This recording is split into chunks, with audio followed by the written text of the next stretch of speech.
I admit it, I'm a geek. I like science fiction and I like superheroes. And there's a superhero that can actually teach a great deal to CEOs and business owners. And that superhero is Batman. Now, Batman is great because he's a fairly average person doing super heroic things. Of course, with the help of a lot of gadgets, but also because of his supporting cast. And Alfred is probably the most important supporting person that he has.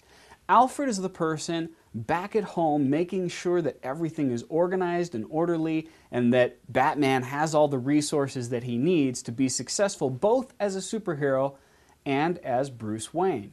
Well, many CEOs and business owners that I've worked with want an Alfred. They want that personal assistant.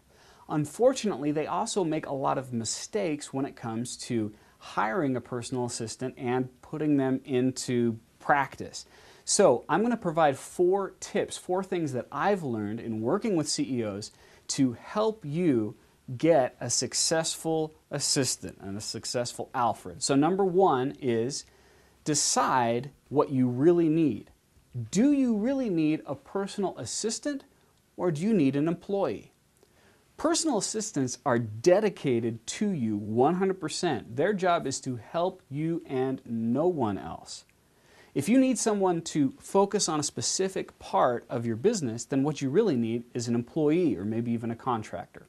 Number 2 is follow the order of offloading. Now, I have a separate video. I'm going to put a link on this page to that video, and you can also read about that in my book, Invaluable. But make sure that you follow the order of offloading, because if you don't, you may hire an assistant prematurely.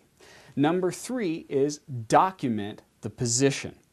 Now, what that means is that if you're going to hire a dedicated assistant, you want to have a system in place that describes in detail what that person does. My clients know this to be called a position agreement. Whatever you call it, make sure that you have a documented list of assignments that that person is supposed to fill.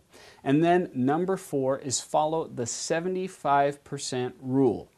The 75% rule says that a dedicated personal assistant should be able to perform tasks at least 3/4 of the time that do not require your constant attention.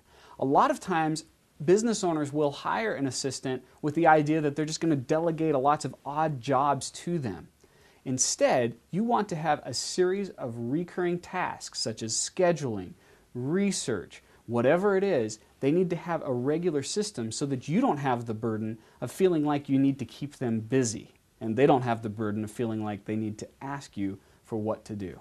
So follow those 4 tips and you'll be well on your way toward finding your own Alfred. I look forward to reading your comments and questions on this page. Please comment here and I look forward to talking with you.